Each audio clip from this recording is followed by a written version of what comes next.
umuhimu wa kuongozwa na Bwana. Kuongozwa na Bwana ni nini? Ni kumpa Mungu nafasi kwenye maisha yako, achukue uongozi wa maamuzi yako.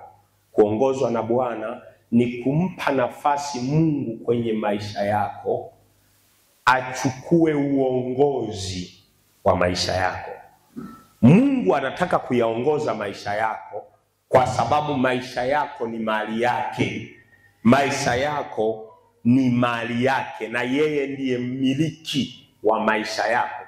Mkristo anapookoka anaacha kuishi yeye kama yeye, anaanza kuishi kwa kuongozwa, na huo uongozi unakuwa ni wa Mungu ndani yake. Mkristo asiyeongozwa na Bwana ni Mkristo anayejiongoza yeye mwenyewe, lakini Mkristo anayeongozwa na Bwana ni Mkristo ambaye maisha yake yako mikononi mwa Mungu, anamtegemea Mungu, anamuuliza Mungu kwenye kila anachokifanya. Wewe na vitu vyako vyote ni mali ya nani? Wewe na watoto wako na vitu vyako ni mali ya nani?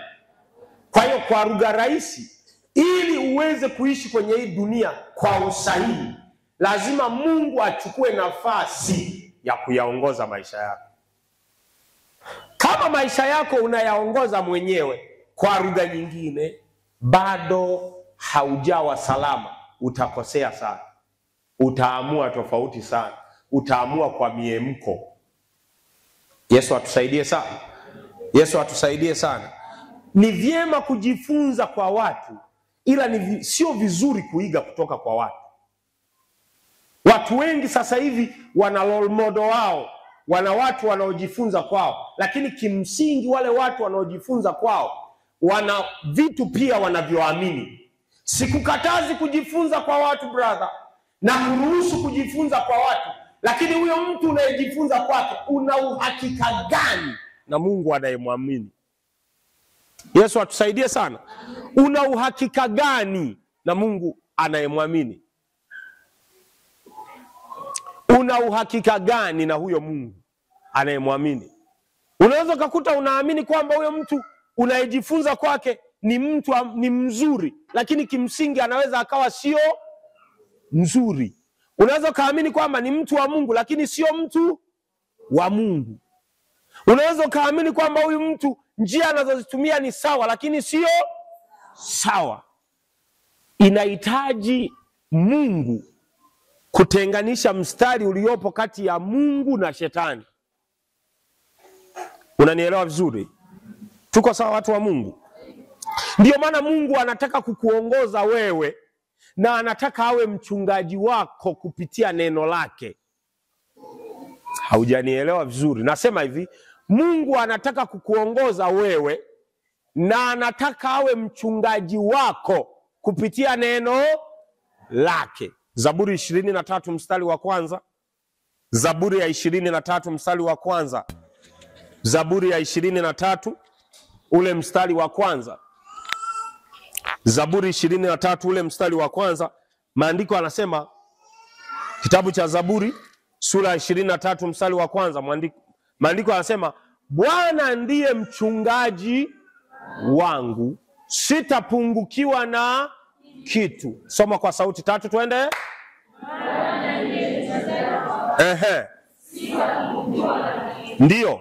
Katika malisho kando ya maji ya utulivu.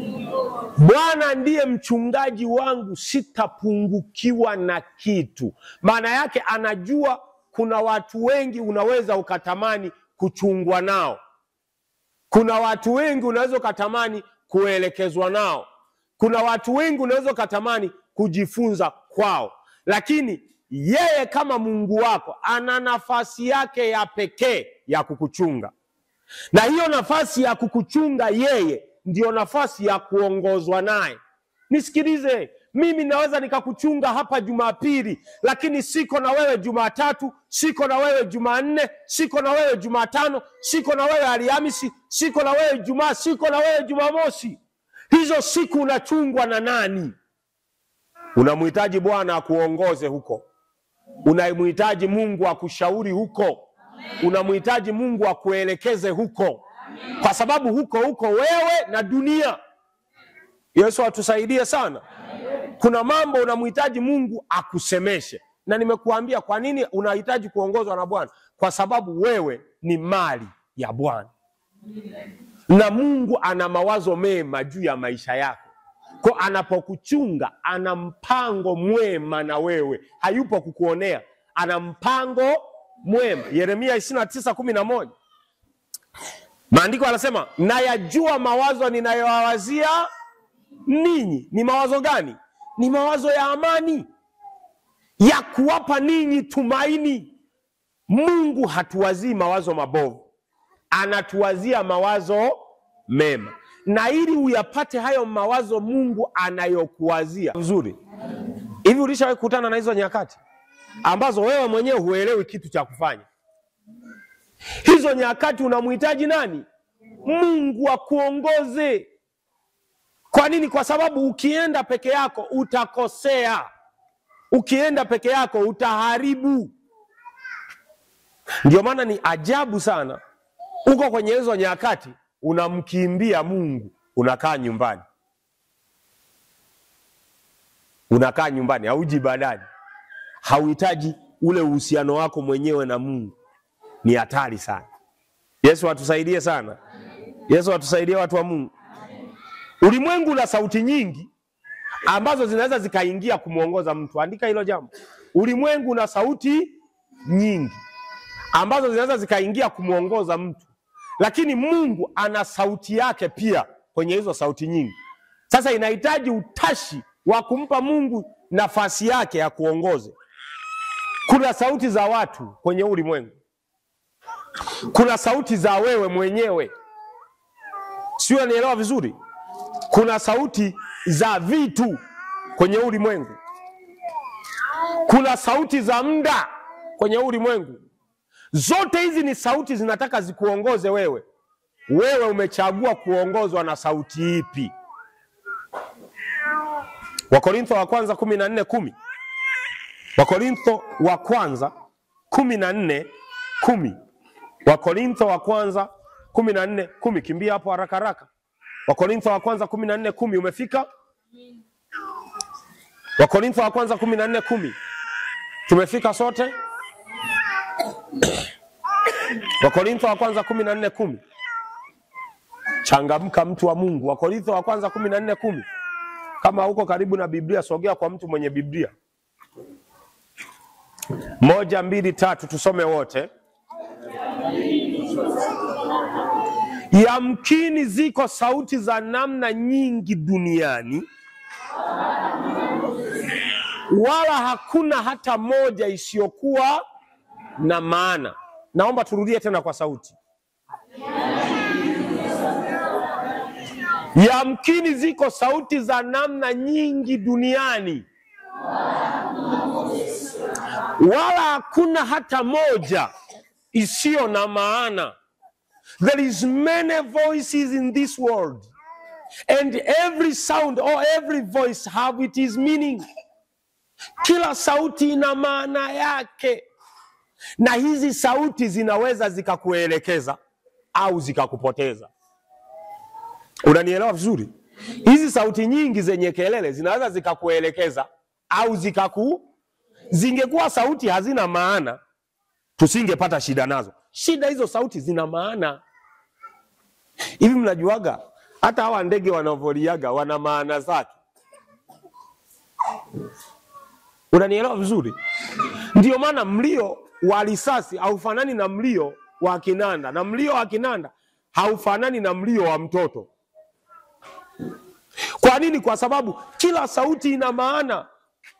Kuna sauti za muda. Sauti za muda zikija zina maana. Ndio maana mtoto akiwa anasoma shule ya msingi, sekondari, chuo kikuu, hakuna mtu anayemwambia olewa. Ila akimaliza shule, kabla hajawaambia watu ninataka kuolewa, watu wenyewe huwa wanaanza kumwambia oa au olewa.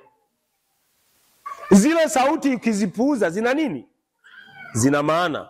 Lakini wakati hizo sauti zinapiga kelele, umewahi kujua sauti ya Mungu juu ya hilo jambo inasemaje? Unanielewa vizuri? Watu wanakuambia sasa hivi una hela, unaweza kununua pikipiki au kununua gari. Sasa hivi una hela, yani wewe una hela, kila kitu unacho. Sawa. Hizo ni sauti za watu na zina maana kwa kweli. Lakini sauti ya Mungu juu ya hilo jambo inasemaje? Kwa nini? Ndivyo ilivyo kwenye maisha. Kuna nyakati unaweza ukawa unafanya kazi, unajishughulisha, unafanya hiki na kile, lakini mambo bado hayajakaa sawa. Unasikia tu tunatoka mara tunatoka tunakata. Sio elewa vizuri. Haimaanishi haujitumi. Haimaanishi wewe sio mwaminifu kwenye zaka. Haimaanishi umemkosea Mungu. No. Muda bado. Muda wa kutoka maji. Sasa ukiwa mjinga kwenye zile kelele, kuna shida. Kwa nini? Kelele zitaanza. Tulishakwambia sisi tuna mtaalamu wetu. Baba yako mimi na mtaalamu wangu, twende kesho jioni. Utatoa watoto bure kafara. Kumbe muda ulikuwa haujafika. Muda ukifika hauyalazimishi mambo kutokea, yanatokea menyewe. Sasa ukiwa kwenye hizo nyakati, sauti ni nyingi, wewe unasikilizaga ya nani? Yesu atusaidie sana. Wewe unasikilizaga ya nani? Na hapo ndio uhitaji wa kuongozwa na Mungu unapoanza. Hapo ndipo uhitaji wa kuongozwa na Mungu unapohitajika. Kwa sababu katikati ya sauti nyingi zenye maana, inahitajika uisikie sauti ya Mungu na ikuongoze katikati ya hizo kelele. Semeni amina watoto wa Mungu. Semeni amina nzuri tena. Andika, sio kila mlango ulio wazi ni wa Mungu, na sio kila wazo zuri ni la Mungu. Sio kila mlango, not every door is God's door. And not an open door is God's door. Not every idea that you think in your mind, it is coming from God. No. Sio kila wazo unaloliwaza zuri linatoka kwa Mungu. Sio kila kitu unachokifikiria kizuri kinatoka kwa Mungu. Kuna vitu vizuri lakini havitoki. Unamhitaji Mungu akuthibitishie kama unachokiwaza kimetokana na nani? Na Mungu. Nipungie mkono kama tuko sawa watu wa Mungu. Nipungie mkono kama tuko sawa. Unaandika vizuri mtu wa Mungu? Sio kila kitu kizuri unachokiwaza kimetoka kwa nani? Kimetoka kwa Mungu. Mithali 14 mstari wa 12. Mithali 14 mstari wa 12. Mithali 14. Mithali 14 mstari wa 12. Maandiko yanasema hivi: iko njia ionekanayo kuwa sawa machoni pa mtu, lakini mwisho wake ni njia za mauti. Iko njia ionekanayo kuwa sawa machoni pa mtu, lakini mwisho wa njia hiyo ni mauti. Iko njia ionekanayo sawa machoni pa mtu. Iko njia, maana yake njia ipo. Tikise jirani yako mwambie, njia gani zinazoonekana mbele yako sasa hivi? Halafu muulizi, ipi ni ya Mungu? Nitakufundisha siku moja kuhusiana na njia za Mungu. Njia za Mungu sio sawa na njia zetu. Mawazo ya Mungu sio sawa na mawazo yetu. Kwa hiyo njia za Mungu, hata kama hujaziridhia, kama ni za Mungu, zifuate. Sio, unanielewa vizuri mtu wa Mungu? Nilikuwa naiangalia kwaya hapa leo, mlikuwa mnaimba. Watu wanaongezeka, lakini nikawa nawaza kwa nini wanaume hawaongezeki kwenye kwaya? They are busy. Wako busy na maisha. Si ni kweli Au kwaya ni ya wanawake?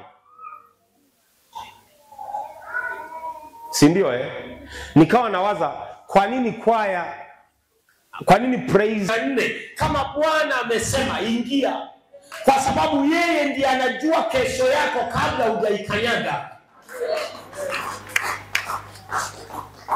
Watu wengi tunaweza tukajiongoza wenyewe tukafikiria tuko salama. Hatuko salama. We are not safe anymore. Tunahitaji kuongozwa na Bwana.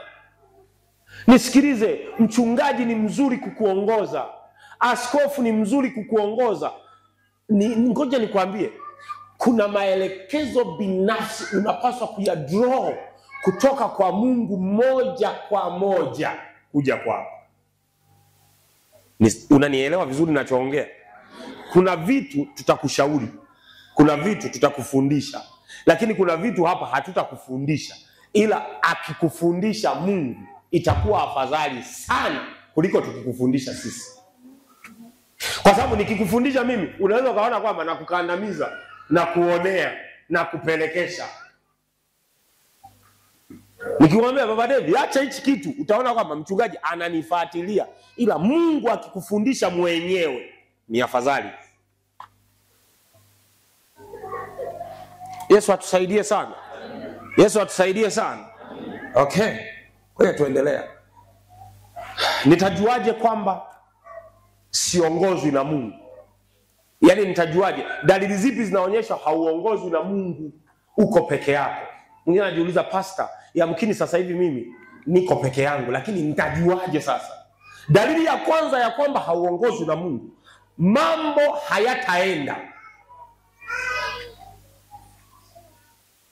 Things will never goes on as usual. Kutakuwa na vitu ambavyo kwenye maisha yako vilipaswa viende, ila vitaanza kutokwenda. Kwa nini? Once ulipookoka ukaingia kwenye ufalme wa Mungu, maana yake ulimpa Mungu nafasi ya kuyaongoza maisha yako, na ulikubaliana na kanuni na taratibu za Mungu ziwe sehemu ya maisha yako. Nilipata ushuhuda wa kunitia moyo sana juzi. Tulivyoenda kuomba kwenye ofisi ya Lihange. Kafika pale akaniambia, baba, kuna mtu amenifuata hapa akaniambia, ninaomba unionyeshe mganga wako. That's right. That's right. Watu wanapaswa kukuuliza mganga wako yuko wapi? Nisikilizeni watu wa Mungu, hatujaokoka vizuri, ndio maana kuna mambo yanaharibika. Nasema hivi, hatujaokoka vizuri, kuna mambo ndio maana yanaharibika. Mungu akichukua uongozi 100%, mambo hata yakiharibika atatengeneza mlango mwingine wa kushepa. Unajua kushepa?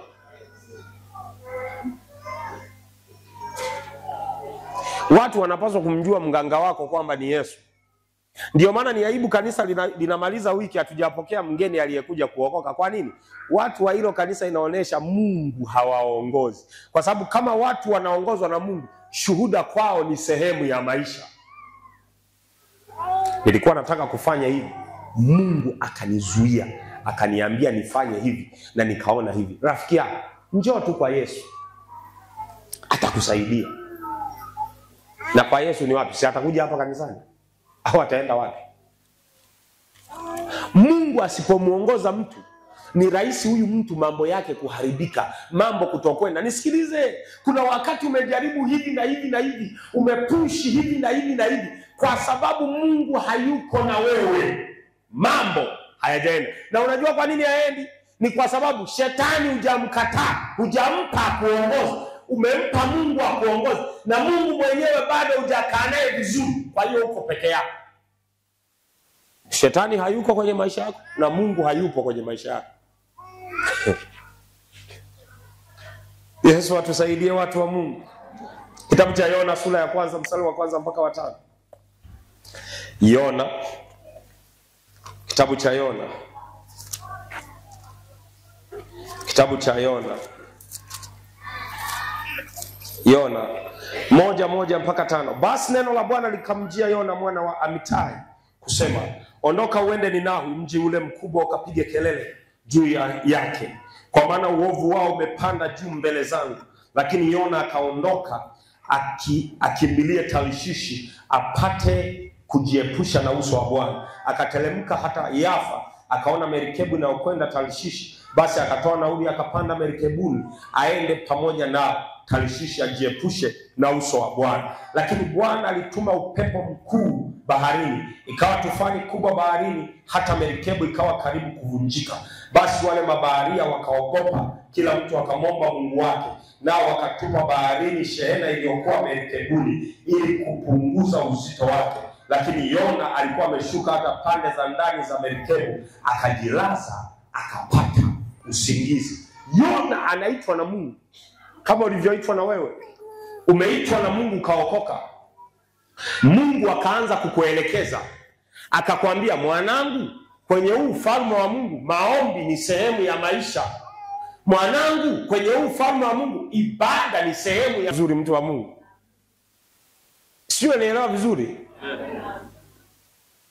Ukaokoka ukasema, mimi nitaokoka, ila mimi hela yangu kanisani watanifirisi. Maana navyoona mimi yani pale kanisani bila mimi hawezi kufanya jambo. Maandiko yanasema nitalijenga kanisa. Yesu ndo anasema atalijenga, sio michango yetu. Sio michango yetu.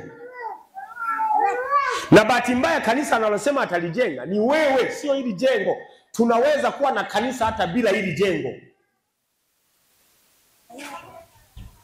Anaposema atalijenga kanisa, atakujenga wewe, atakuimarisha wewe, ufikie kimo cha kumjua yeye kwa kiwango cha juu sana.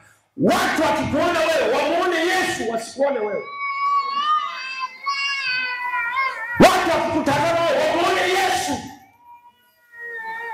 Kuna mtu akiitwa mchungaji, asema mimi sio mchungaji, bado hujaokoka. Kama watu hawajaanza kukuita mchungaji wewe, bado hujaokoka. Kama watu hawajaanza kukuita mama mchungaji, bado hujaokoka. Kama watu hawajaanza kuona ukiri wako wa imani, yani kuna mtu kila siku akiamka anakiri mabaya. Anakiri mabaya. Nisikilize, njia pekee ya kuyafukuza mabaya kwenye maisha yako ni kukiri mema katikati ya mabaya. Hawajanielewa watu. Nasema hivi, njia pekee ya kuyafukuza mabaya kwenye maisha yako ni kukiri mema katikati ya mabaya. Biblia inasema hapo mwanzo Mungu aliziumba mbingu na nchi, nayo nchi ilikuwa giza, tena ukiwa, tena utupu. Katikati ya giza, ukiwa na utupu, Mungu akaanza kukiri nuru.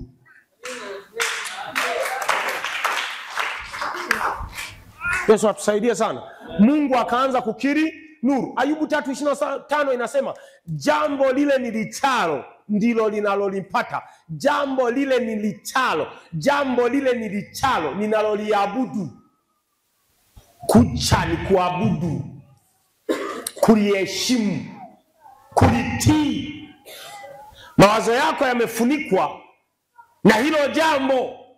Unayawaza maisha kuliko unavyomwaza Yesu. Unaiwaza ndoa kuliko unavyomwaza Yesu. Unaiwaza pesa kuliko unavyomwaza Yesu. Unawawaza wachawi kuliko unavyomwaza Yesu. Watu wanaoongoza kulogwa ni wale wanaohubiriwa mahubiri ya kulogwa. Waniangalie usoni. Narudia, watu wanaoongoza kulogwa ni wale wanaohubiriwa mahubiri ya, kwa sababu nafsi zao zimejaa kulogwa. Nisikilize, nilimpa hii concept mama Dolly. Siku moja akacheka sana. Iko hivi, mchawi akiwa anaruka huko juu, wewe si moyo wako umejaa kulogwa tu. Moyo wako ni kama sensa. Kwenye minara kuna tudude twekundu kanawaka usiku. Sasa kwa sababu moyo wako umejaa kulogwa, wewe si umelala huko ndani. Mchawi anaenda Nyakafuru, anataka akaloge wapi? Lakini wewe moyo wako umejaa kufanya nini? Kwa hiyo umelala, ila moyo wako unawaza. Kwa hiyo kale ka sensa kanafanyaje? Kanawaka. Kwa mchawi akiwa juu, akiwa anapita, anaanza kuangalia hivi ni kaloge wapi? Anaona masumbwe. Kuna mtu amelala Idalafuma, anawaza kulogwa. Hivi huyo mchawi ataenda Nyakafuru au aishie masumbwe? Jamaa ilikuwa amepanga kwenda Nyakafulu, anasema ngoja tu nishuke hapa, safari ipungue, mafuta yataniishia. Anashuka kwako kwa emergency. Kwa nini? Kwa sababu umewaza sana kulogwa na umeamini sana kulogwa. Unanielewa vizuri? Lakini hata kama alikuwa amepanga kuloga, akaja akakuta ujumbe kwamba mimi silogekaji, mimi nina Yesu, siwezi kulogwa. Akifika ndio unasikiaga watu wanasema hivi, tulienda hatukukuta mlango. Kwa nini? Mlango wa mawazo ulikuwa umefanya nini? Umefungwa. Si unanielewa vizuri mtu wa Mungu? Yaani mlango wa mawazo kwenye hilo eneo umefanya nini? Umefungwa. Kwa hiyo mimi siwezi kulogwa. Siwezi kulogwa mimi. Siwezi kulogwa. Amen. Yaani ukitembea siwezi kulogwa. Mchawi akija anaangalia, mbona hapa waki ila tulielekezwa ni hapa hapa. Yaani GPS zetu, wachawi wana GPS. GPS ni kitu zayo hivi. Leo wewe umefanya mambo gani Mungu aliyokuagiza? Rehema yuko wapi? Rehema yuko wapi? Mama Aznaeli yuko wapi? I say. Unaiona hii saa? Nilikuwa naliaga sana kanisani hapa tupate sana. Siku moja ikaletwa saa hapa. Binti hata hajaanza ofisi yake, akaleta saa, akasema mchungaji, kihela nilichokuwa nakipata nimeamua ninunue kwanza saa ya kanisani. Usifikirie hii saa nilinunua mimi. Ni mtu alinunua. Nikamwombea, nikamwambia mama, utasuka, yani utasuka sana. Baada hajasuka yule dada, atakuwa na saluni nzuri sana. Kwa mnaga mtu alishaanza na Mungu afu Mungu akamwachaniza. Hayupo. Nisikilize, Mungu aliyetuita kumtumikia hapa sio mwongo, ni mkweli. Yesu atusaidie sana. Kwa hiyo ukiona mambo yako hayaendi, rudi. Geuka. Acha hiyo njia unayoiendea. Ujue uko peke yako. Yona alipoacha kwenda Ninawi akaenda Tarshishi, alipopanda kwenye mashua, ngoma ikagoma kwenda. Ngoja nikusomee na kisa kimoja hapa cha mtu alikuwa anataka kujiongoza mwenyewe. Ngeukie jirani yako mwambie, tunataka tumuone mwingine anayefanana na wewe. Haleluya. Ngoja tumuone mwingine. Twende kitabu cha Hesabu. Kitabu cha Hesabu. Kitabu cha Hesabu. Kitabu cha Hesabu.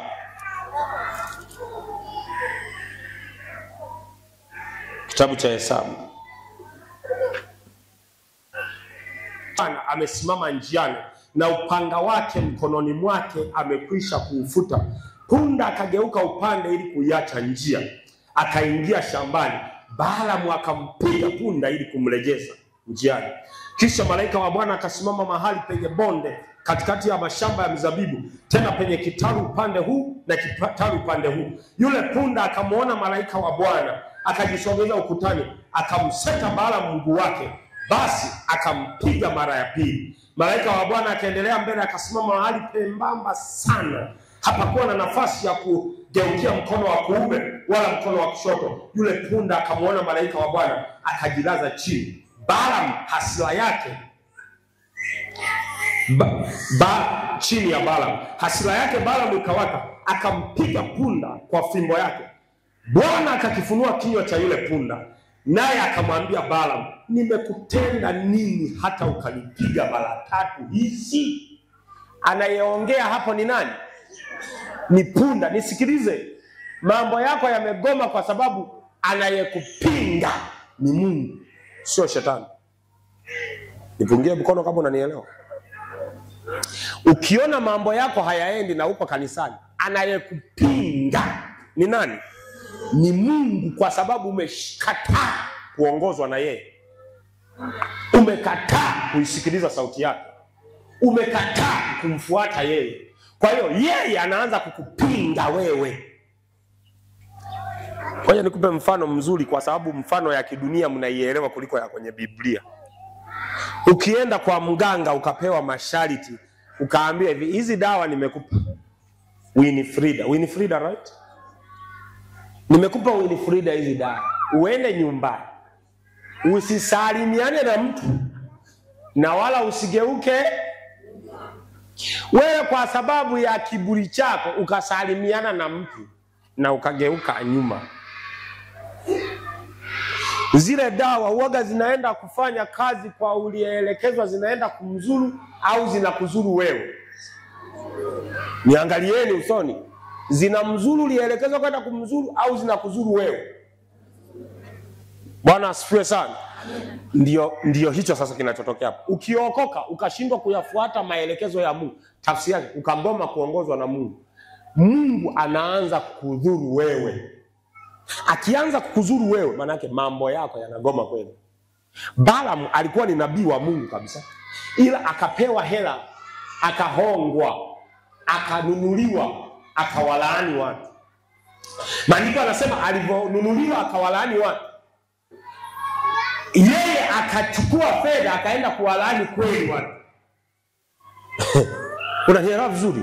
Mungu hasira yake ikawaka, akaenda mbele ya punda, akaanza kumzuia punda. Nisikilize, biashara zako zinamjua Mungu na zimemuona malaika, ila wewe hujamuona.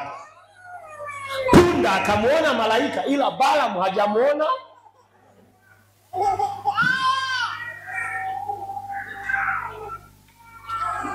Hivi mnanielewa ninachofundisha? Mtikize jirani yako, mwambie usisinzie, hii ni pointi. Naomba watoto wafundishwe kimya kimya. Nyewe walimu watoto, nisaidie huko Prosper, waambie hao wafundishe kimya kimya. Bwana asifiwe sana. Nataka, ndio maana nimewatoa. Nataka concentration yetu iwepo hapo. Wafundishwe kimya kimya.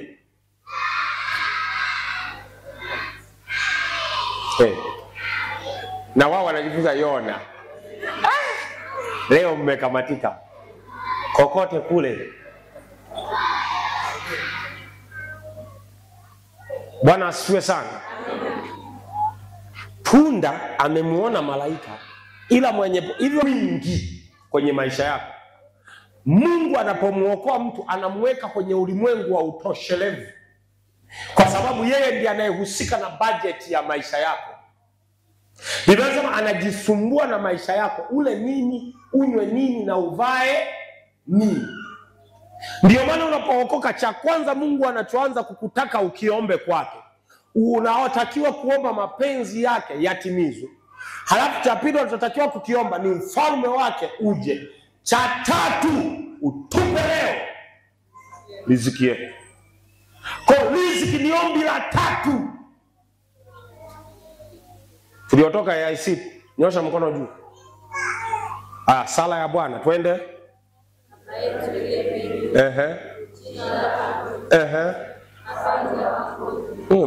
Mapenzi, umeenda kwenye mapenzi. Yako, yani wewe una safari zako na Mungu hayuko kwenye hizo safari zako. Amesema kwenye Zaburi 23, Bwana ndiye mchungaji wangu, sitapungukiwa na kitu. Maana Bwana kama ananiongoza, ananichunga, sitapungukiwa. Hebu sema sitapungukiwa na kitu. Haimaanishi hautaishiwa. Vinaweza vikapungua, lakini bado ndani yako unaishi. Tayari kuna kitu baada ya muda kitatokea. Sema amina kama unanielewa. Yaani haimaanishi kwamba mambo hayatakuwa magumu. Yanaweza yakawa magumu, lakini ule utoshelevu wa rohoni, ile amani ya rohoni itauhifadhi uhitaji wako. Hauwezi ukapitia uhitaji, mwana wa Mungu umeokoka, mpaka ukajivuria heshima yako. Sio, nielewa vizuri? Na kataa hiyo roho ya kupita kwenye uhitaji na kuingiza kwenye shida. Ikatae. Na unaikataaje? Kwa kuongozwa Bwana. Ndio maana wameimba waimbaji, nitaongozwa na Bwana usiku kucha na mchana. Uhakikisha unaongozwa usiku kucha na mchana. Zaburi 23:1, Isaya 48:21. Ngoja tusome hiyo Isaya. Isaya 48:21. Isaya 48:21. Kitabu cha Isaya 48:21. Biblia inasema hivi. Isaya 48:21. Wala hawakuona kiu alipowaongoza jangwani. Alitoa maji katika mwamba kwa ajili yao. Wala hawakuona kiu alipowaongoza jangwani. Alitoa maji katika mwamba. They didn't lack anything. They lived a full supplied life. Waliishi maisha ya kupewa. Wale wa Israeli wanasafiri kwenye jangwa, Mungu akajua watahitaji maji na akauandaa mwamba jangwani. Akaandaa mfumo wa wao kusurvive jangwani. Huyo Mungu tuliyemsoma huko ndiye Mungu unayemwamini wewe. Ndiye Mungu aliyekuita wewe akakuokoa. Kama alitoa maji kwao, anashindwaje kutoa kwao? Hebu ngoja nikuonyeshe andiko moja tena hapa. Kumbukumbu la Torati sura ya 8. Nikuonyeshe kitu uone hapa. Mungu anahusika na uhitaji wako, mtu wa Mungu. Amri hii ninayokuamuru leo, Kumbukumbu la Torati 8:1. Amri hii ninayokuamuru leo mtaishika kuitenda mpate kuishi kwa kuongezeka na kuingia katika nchi ile ambao Bwana aliwaapia baba zenu nanyi mtamiliki. Nao utaikumbuka njia ile ambao Bwana Mungu wako aliyokuongoza miaka hii 40 katika jangwa, ili akutweze kujaribu na kuyajua aliyo moyoni mwako. Akakutweza akakuacha uone njaa, akakulisha kwa mana usiyoijua wewe. Akakulisha kwa mana usiyoijua wewe. Wala baba yako hawakuijua, apate kujulisha ya kuwa mwanadamu haishi kwa mkate tu, bali huishi kwa kila litokalo katika kinywa cha Bwana. Mavazi yako hayakuchakaa, wala mguu wako haukuvimba miaka hiyo 40. Unaona utoaji wa Mungu. You can see this provision of God himself.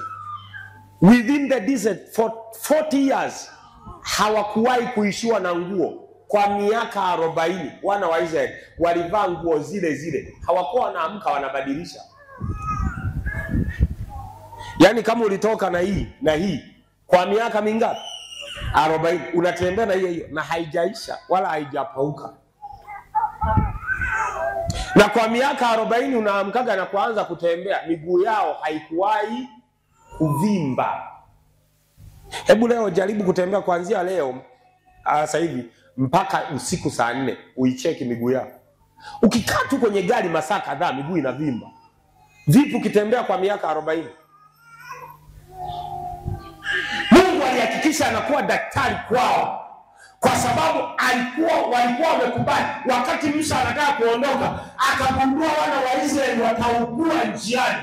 Anamwambia Bwana, kama uso wako usipokwenda na sisi, maana Bwana kama usipokubali kutuongoza, usitutoe Misri, ni bora utuache hapa, ni bora usituchukue. Alijua wakiongozwa na Bwana hawataugua. Wakiongozwa na Bwana nguo hazitaisha. Tikisa jirani yako muulize, unaongozwa na Bwana kweli wewe? Mbona maisha yako yana uhitaji? Simba. Wakati hali inakuwa ngumu, jasiri anasema ni leo tu, lakini kesho ya utukufu inakuja. Kesho ya baraka inakuja. Ni kweli ninaumwa, lakini uzima unakuja. Ni kweli ninapitia hii changamoto, lakini nitapita. Mungu aliyenivusha kule ndiye atakayenivusha hapa. Mungu aliyenipa vile ndiye atakayenipa na hivi. Mungu aliyenisaidia yale atanisaidia na haya. Huyu ni mtu aliyejaa ujasiri. Hofu ni roho, na ni roho inakaa kwa wale wasioongozwa na Bwana. Yesu atusaidie sana. Isaya 41:10. Kimbia hapo Isaya 41:10. Isaya 41:10. Isaya 41:10. Maandiko yanasemaje? Tusome wote kwa sauti. 1, 2, 3 twende. Isaya 41:10. Isaya 41:10. Isaya 41:10. Isaya 41:10. Tatu twende. Usiogope kwa maana mimi niko pamoja nawe.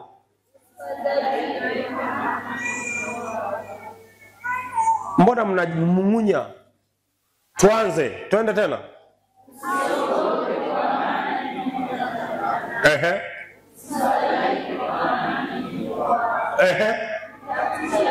Nitakutia nguvu. Nao nitakusaidia. Haleluya. Mungu anasema usiogope kwa sababu hauko peke yako. Yupo anayaongoza maisha yako. Haijalishi unapitia hali gani, haijalishi umepitia nini, Mungu amesema yuko pamoja na wewe. Usiogope, wala usiogope. Atakusaidia, atakutia nguvu. Umechoka, umekata tamaa, umevunjika moyo, Mungu anasema mchana wa leo usiogope. Atakutia nguvu na atakusaidia. Halafu anasema nitakushika kwa mkono wangu wa kuume. Amen. Nisikilize, hilo jambo unalopitia, Mungu kama yuko na wewe, atakushika kwa mkono wake wa kuume. Mkono wa kuume wa Mungu ni wenye nguvu. Mkono wa kuume wa Mungu ni wenye nguvu. Nasema mkono wa kuume wa Mungu ni wenye nguvu. Watu wana nguvu, lakini mkono wa Mungu una nguvu kuliko mikono ya watu elfu. Yeye akikushika atakusaidia. Ni bora kuliko akikusaidia watu. Akikusaidia watu atakusimanga, rafiki yangu. Ukienda kuwaomba watu watakunyanyasa, watakusema kesho tu. Ila Mungu akiwasemesha wao wakusaidie wewe, hawatakunyanyasa. Si dharau nafasi ya watu. Muda mwingine kwenye maisha yako hakuna mwingine tena ila Baba mbinguni. Hakuna mwingine tena. Paza sauti yako kwa Bwana. Hakuna mwingine tena ila Baba mbinguni. Hakuna mwingine tena ila Baba mbinguni. Hakuna mwingine tena ila Baba wa mbinguni. Hakuna mwingine tena ila Baba wa mbinguni. Hakuna mwingine tena ila Baba wa mbinguni. Hebu kila mmoja kwa maneno yako tueleze Bwana. Baba, katika jina la Yesu Kristo aliye hai, tuko mbele zako Bwana Yesu. Tunaomba utuongoze. Tunaomba uongozi wako kwenye maisha yetu. Fungua kinywa chako uombe. Hili ni ombi lako binafsi, wala hamna mtu atakuombea. Wewe mwenyewe mwambie Bwana, ninakusihi uniongoze. Ongoza hatua zangu, ongoza maamuzi yangu, ongoza mipango yangu, ongoza familia yangu, ongoza maisha yangu katika jina la Yesu Kristo. Bwana wa haki, Bwana wa uzima, nimejua usiponiongoza nitapotea. Nimejua usiponiongoza nitaangamia. Nimejua usipoongoza mambo yangu hayataenda. Nikienda peke yangu njia yangu itakuwa na miiba. Njia yangu haitakuwa sawa. Ninaomba uniongoze. Paza sauti yako, paza sauti yako, paza sauti yako. Mweleze Bwana, mwambie niongoze. Ongoza maisha yangu, ongoza huduma yangu, ongoza kanisa lako, ongoza kazi yangu, ongoza Bwana, ongoza kwa jina la Yesu, kwa jina la Yesu, kwa jina la Yesu, kwa jina la Yesu, kwa jina la Yesu, kwa jina la Yesu, kwa jina la Yesu, kwa jina la Yesu. Paza sauti yako. Yes. Yes. Yes. Yes. Nisaidie. nisaidie. Hali hii, hitaji hili lifike mwisho sasa, lifike mwisho sasa.